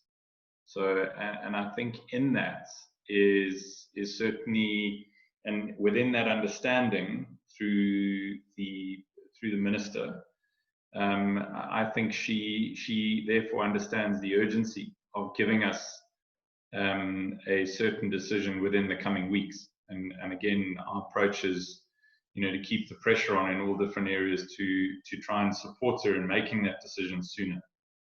In terms of the message to the customer, I suppose it's all about, it's about, you've got to take, there's an element of risk that the customer is going to need to consider, a reputational risk that we are going to need to consider, because we're going to be backing a certain date, and we know that dates are not aligned to phases, but yet, and that's why hopefully as an industry we can align to this date, hopefully sooner, as Chief referred to. It doesn't mean that we're not, the sooner we can get open, the better. That is our objective. I think that's an important point for everybody to know. We're not just accepting that 1 September is the best, but we've at least got a date, and the minister actually mentioned it in one of her statements the other day. So we've just sort of cornering her a little bit on that. It's a difficult one, Natalia. I just think, we're going to try and convince what we're doing in terms of our forward book. And this is just an idea, right or wrong, but I'm just sharing. But we are going to reach out to our forward book, and we're actually going to offer them an incentive to stay in this year, because, with this new date, and we're actually going to say, because we just feel the risk of losing that fourth quarter of revenue is worth offering them an incentive. And whether, I don't know, that could be an incentive in any shape or form. But we discussed that this last week, and we're going to be implementing it next week, and we're going to be reaching out to all of that forward book and saying there is good news on the back of the release that went out yesterday, on the back of this webinar, to try and entice and lock in that international business because I guess, the most important business and the most likely business that we are going to retain is our forward book. So let's secure that first, and then hopefully as the weeks roll by, we can manage and build that forward book with new inquiries that are coming in. So that's just an idea, and obviously the more of us that do it, the more people it'll see coming into the country, the more the airlines will be energized to put routes in, the more the government will be supportive of it, because they will see the opportunity of getting in that revenue. So that's just one idea that we're going to be doing. Can I just jump in there, Nat, if you don't mind? Go for it. I think that something that we've been talking about quite a lot is the currency of trust, right? And I think that the protocols is sort of one of the ways in which we're demonstrating, both to our government as well as to our potential travelers, that it's safe to come and that it's safe to open up and that there's no risk of transmission. But the currency of trust is also something that you can build by having a conversation with your customer around flexibility in terms of their ability to hold on to their booking for as long as possible without any risk to themselves. So you could create, I think booking incentive is a fantastic idea, but I think even if all along the value chain there was some appetite for people to say, don't cancel now, the rapid rate at which the response to the virus is changing means that we don't actually know yet what's going to be the case in September, and it would possibly be too soon for you to let go now. We promise that you will not be at financial risk if you don't cancel now, but if you only cancel at a later stage. I think that's a massive incentive for people to not feel the need to change course so early. Rob, I think the other thing, just to add to that, Mon, the other thing we it's not just the cancellation, but we've been so successful as I guess across the industry in terms of postponement.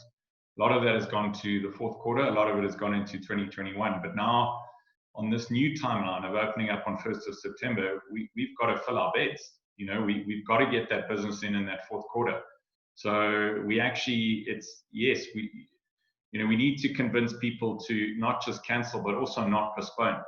And I know that postponement, don't cancel, postpone has been a bit of a mantra that the industry's had. And we need to retweak that and say, don't cancel, keep your dates, and we'll give you an incentive. Because I think soon we are going to get there. I'm very confident that we are going to open up, and we need to make sure that we've got a forward book. So positive. Thank you, Rob and Mon. And I just want to draw attention to something that in the chat that a lot of people gave a cheer to, and that was Don Scott's comment around Corona resilient zones. So may that be a term that we start using often, Corona resilient zones. Margie, did you want to say anything around that? No?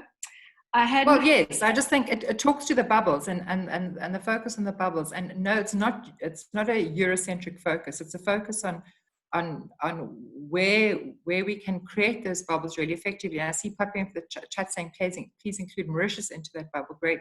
Let's look first. So his example, Don's example of the Kruger and the Greater Frontier Park, whatever, that whole area in terms of where it is at. I know several years ago we were working with looking at how we could link in that whole park into right across to Livingston, then take it the whole way through. So driving, I've seen so many comments about saying let's drive sub-Saharan tourism together, knowing that we can be a very strong, dominant offering in the world. We have the perfect offering. We're extraordinarily lucky. We've got to celebrate some of the good things. We do have a perfect product offering at Sub-Saharan Africa. We aren't there's no over tourism. They're wide open spaces. Our beaches are empty. They're beautiful. We have a product, and we can see from social listening out there right now that this is a product, this is a country, this is a Sub-Saharan offering that people are looking for and wanting to get to.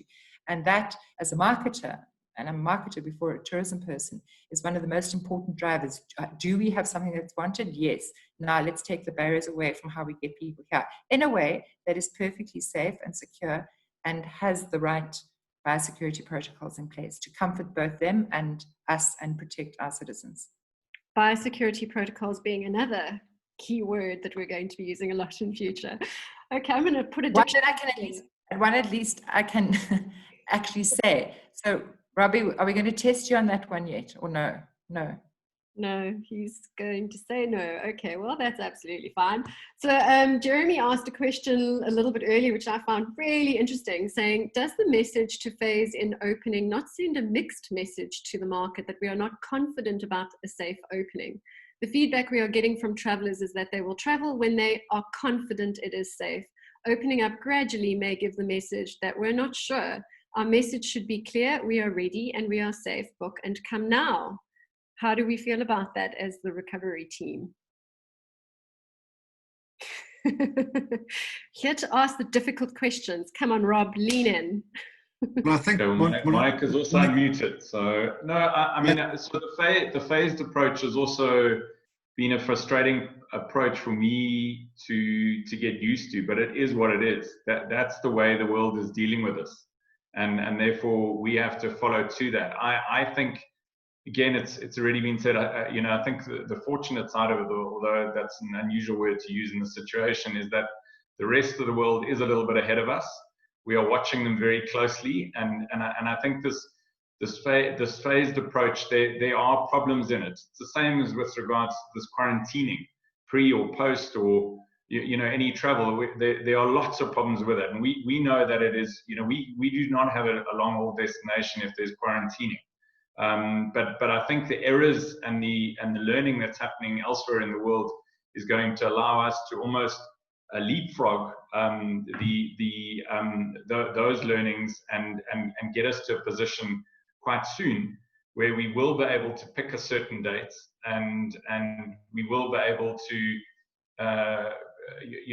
pick that date and have travel requirements which are not as ridiculous as quarantining, because I mean, who's going to go on holiday if that stands as a risk?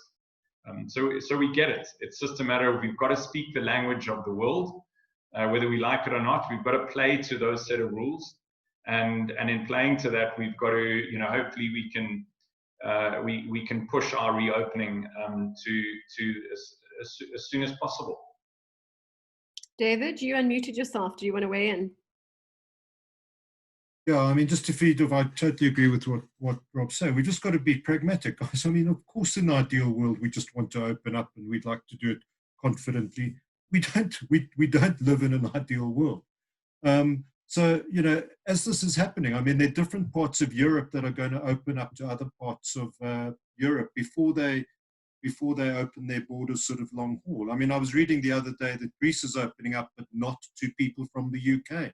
So it also depends on how the pandemic is playing out in particular source markets. And once again, sorry to harp on the Aussies and New Zealanders, they've got their little bubble, and people will test this in that way. So I think we've got to be cognizant of it, and I think we've got to put a realistic. This comes back to the sort of lobbying strategy. We've got to put a realistic strategy forward to government that says we can do this in a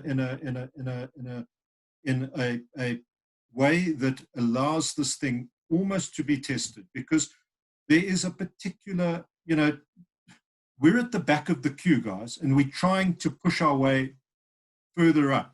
We need to do this. We, as a sector, we are almost deemed to be the last sector that will be opened up. We've got to do this in a realistic, in a measured way, and take on board the very real concerns that government has got around the sort of health and safety. That's their primary sort of focus. So, I think it's an eminently sensible way. And if things change, bearing in mind there are lots of working parts here. If things change and open up, of course, we can lobby for that. And that's why we say this is not a cast in stone document that's written once and we send it off. This is an active, ongoing lobbying and iterative process. So our relationship with both SAT, the National Department, our ministry, and then all the way through to the Command Council and the Presidency will be an ongoing one. And any information and real-time stuff will be fed into that process. That was going to be my next question. It's not a question that's come through, but I've just seen so much about collaboration within the tourism sector and how amazing that collaboration has been. And I know that so much of our tourism sector is influenced by other departments, other ministries. I think about the licensing, for example, through the Department of Transport. I think about Home Affairs, for example, with regards to getting people across borders, etc., etc. And maybe Chief is able to weigh in here and give us a little bit more of a perspective. So we're coming up with this really robust strategy, and it's going to get taken to the National Command Council. Is there any specific lobbying that is being done on a kind of ministry level with Transport, Home Affairs, all of those departments that are linked to tourism and are actually essential for our success? Chief, can you weigh in on that? Yeah, no, absolutely. We cannot afford to take our eyes off the policy issues that we've been dealing with, and we will continue to do that to make sure that those policy issues are attended to, and issues are around Home Affairs. How do we make sure that we have more visa waivers? How do we make sure that the e-visa is ready? That's one big thing that if we can get right, we should be able to attract even other countries who will see it easier to come to us. So those things we'll continue to work on. Those we have presented prior to the lockdown. I had a meeting where I presented to the president the challenges that we have. And part of it is issues around NPTR, the e-visa, that it must be completed, more visa waivers for other countries, especially in Eastern Europe, where we believe that it's a potential market. There are also markets in Southeast Asia that we can open up to. And also some markets, here in Africa. How do we make sure that it's easier for people to apply, because it's that important? So we cannot afford to take our eyes off that, because with a crisis like this, there is a chance that, the rules that are implemented or applied post-COVID, could be detrimental to our sector. For example, we don't know what the new visa, regime is going to look like on the basis of COVID. We have to make sure that, we advocate for easier, access to entry and a smooth entry to the country. And if one has to apply for a visa, let's make it easy for them to do so. So we can't afford to take our eyes off that. And it is something that we're working on. We'll continue to work on that in the near future to make sure that, those things are not forgotten. So we are on that. We have to work with Department of Transport, Home Affairs. We need to work with many others, in a provincial level, also on the local level, to make sure that our industry survives. So that work continues. And we are hoping that we see policies that stimulate the growth of our sector. Thanks, Chief. Terence has asked the question, and I'm going to answer it, but then I would love for the rest of you to weigh in on it if you'd like to. And that is his question around, will SA Tourism put as much money as possible to advertise that SA is open for business, should this happen, so that we can counter the message? Terence, I would argue that it is all of our responsibility to market the fact that South Africa is open for business, and we all need to lean into that information gap. Every single one of us has the power to tell our customers, to tell their customers that South Africa is open for business. We are taking this seriously, we take their safety seriously, and I, for one, am not going to be waiting for anyone, SA Tourism, Tourism Business Council, SATSA, whatever, to sing it from the rooftops. So I hope that everyone on this call will do their bit to make sure that Destination South Africa gets the airtime that it needs, and immediately, all of us, this weekend, that's the first thing that you're going to do. Margie, over to you. Natalia, you rock. As Cindy said it in the group, and Natalia, you rock. It's exactly what I wanted to say. That heartfelt appeal to say, can we not all collaborate together? Can we not look to a DMO, a PTA, an LTO, an industry body? Can we not find a way to come together behind a collaborative strategy and all take ownership of marketing South Africa? Because the reality is, if you look at the SA tourism spend versus what the industry spend, it's, Chief would know, it's probably a third of it. So unless we come together collaboratively and we position one South Africa that can be the ultimate destination of choice, and we've already had a few of those accolades coming through in Condé Nast and the various other different big magazines. It is a responsibility of everyone. But right now, why you rock is that one of the reasons we're having this webinar is to get this message out there, to say South Africa is travel ready. We are working hard collaboratively to put the message out that we are travel ready, that we have done so well as a country. Look at the WHO recognition of how well South Africa has done in containing COVID. Put the message out there, make it positive. Those in the media that look to find the exciting stories, rather find the exciting good stories. This is our country we're talking about. This is the employment of our people we're talking about. This is the future growth of the country we're talking about. So yes, you rock. Let's start. Today's Friday. Let's start tonight and make sure that we get a positive message and influence everyone in our direct circle to share that positive message. Thanks. And you'll see that Cindy has pasted in South Africa is travel ready. I'm being very serious. When I put the introduction out this afternoon, I said to you, next week, there is going to be a lot of communication around South Africa is travel ready. We cannot amplify the message on our own. My expectation is that everybody in this room does that. So we will make sure that you have the information, but you need to make sure that your customers understand that South Africa is travel ready. Right, off my soapbox, sorry. I get a little bit passionate about these things. We've received loads of questions. We're just really unable to get through all of them, and we've had amazing commentary in the chat. We are recording the session to respond to some of the questions that have come in, and we will distribute the recording to you, as well as a summary of some of the highlights of the actual webinar, which you can share. We will also run through all of the questions that we've received that we are able to answer as a tourism recovery group, and make sure that you have the answers to that. It will be early next week, probably not this weekend, because I'll be busy marketing Destination South Africa. But I wanted to just spend the next 5 minutes going around the panel here with some closing thoughts, because we are about to go off onto a virtual coffee wine session afterwards, and I don't want to be over time. So I'm going to hand over to Chief first, if I may. Chief, some closing remarks from you.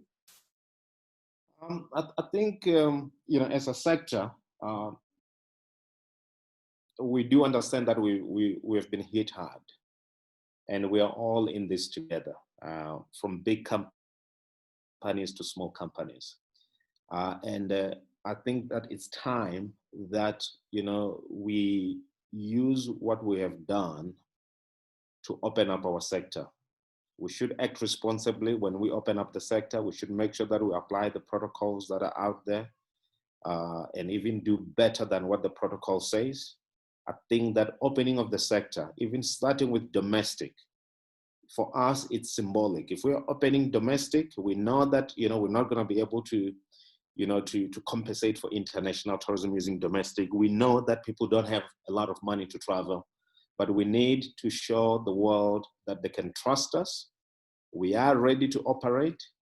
We need to make sure that, our staff can also see that they can trust us when they come to work. They are protected. That will mean that, we have our staff, we have our customers protected, and we're able to contribute to the economy of this country. And I think that we have to take it that way and say, we're going to do what we do best as a tourism industry.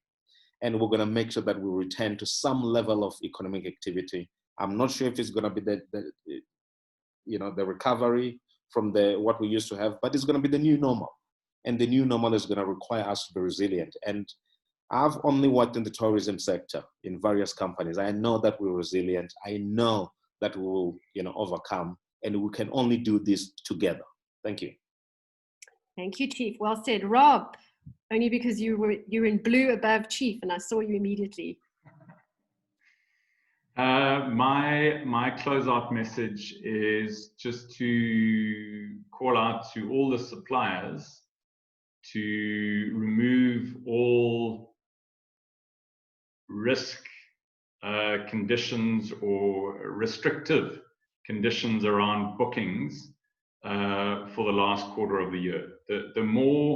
The easier it is to do business with us as a country, the easier it is for us to retain that fourth quarter book is in our hands, and we need to.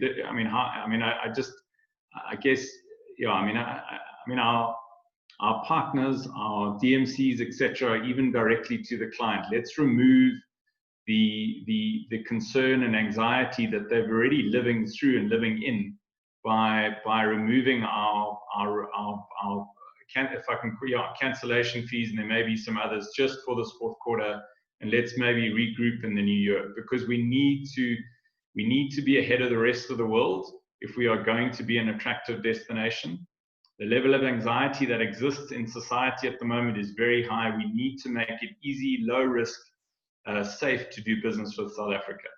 And that's a call out to everyone, because then you're going to be confident about putting your dollars behind marketing, selling, driving the message out there. So that would be my closeout comment to all suppliers that are out there.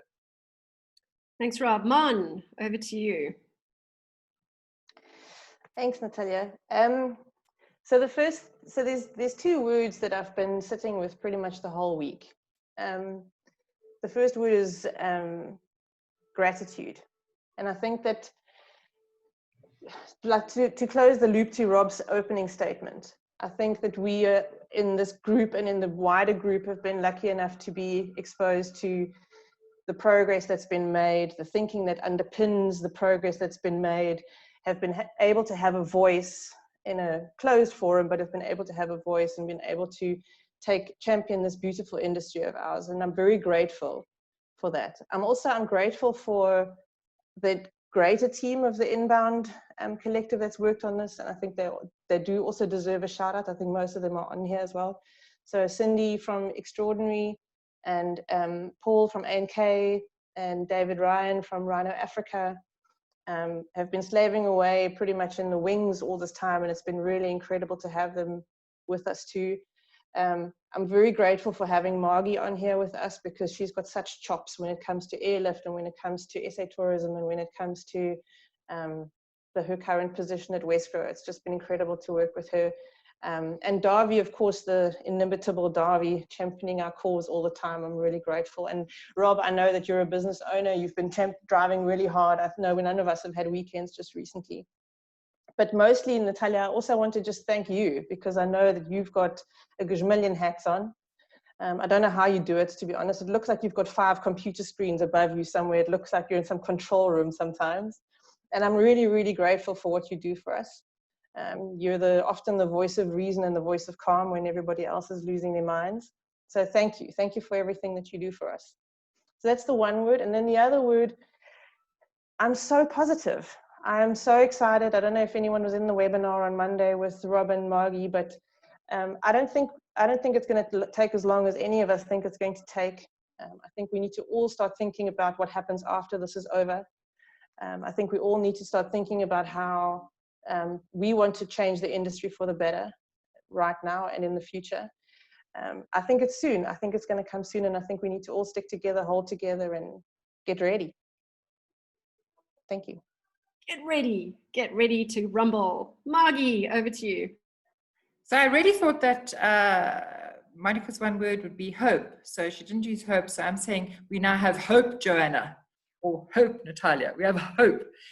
I was really going to just say South Africa is travel ready. That was my lasting comment. But seeing some of the comments through the chat, please, can I appeal to all participants left?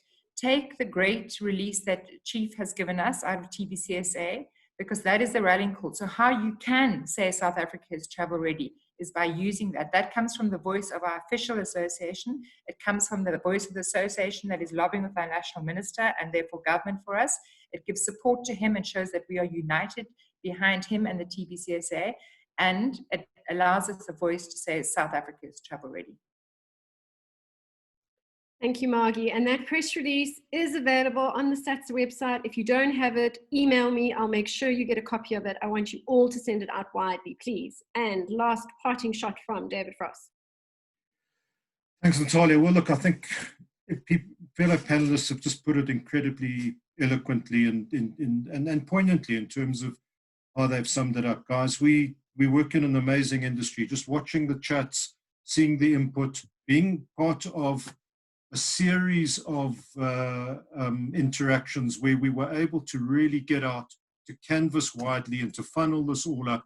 You know, ultimately a small team of work's got to go and a small team has got to pull this together. These guys, I've been privileged to work with them, amazing effort that everybody's pulled in. But it's so cool to see this positivity coming back into us when we are together and we work collaboratively. A lot of things can happen. We don't say we've got all the wisdom. We're open to learning, and just the amazing ideas coming through that we've seen this afternoon will be fed back in. I think Rob made such a good point around flexibility. We still have issues to deal with, and you know, from an inbound perspective, SATSA, we're in the fray there. We are going to sort of get going on a workshop in the next 2 weeks on looking at how we reimagine the value chain and how we constitute ourselves. That's a private sector discussion. We've got to get on with it. We will continue to forge these relationships and partnerships with SAT. I think they saw the value of coming together and the good work that we did in this process. We want to build on that going forward. But guys, I think we will emerge. We will come out of this thing, and we will probably, I always say, the best things in life are those that are forged, not crafted. So we will come out of this a hell of a lot stronger. We're a great bunch of people. I look forward to joining you for a glass of wine in a minute or two. And Natalia, thanks a lot. Chief, thanks for your firm hand on the tiller and for all the work you do interacting with government and all the sort of interfaces. Sometimes a tireless task, because you're getting the industry whipping you on one side and you've got to go and deal with sometimes a lot of like a sort of lack of movement on the government side, but we've got to stick at it, guys, and we will emerge. So thanks to everybody. Natalia, thanks for your good work as well. Cheers, guys. Thank you. Right. So David mentioned the beer, the wine, the coffee session. I hope it's not a coffee session. Good God, on a Friday afternoon, it better not be. I'm pasting the link in the chat now. If you haven't registered to join us on the coffee session, wine session, we'd love to see you there.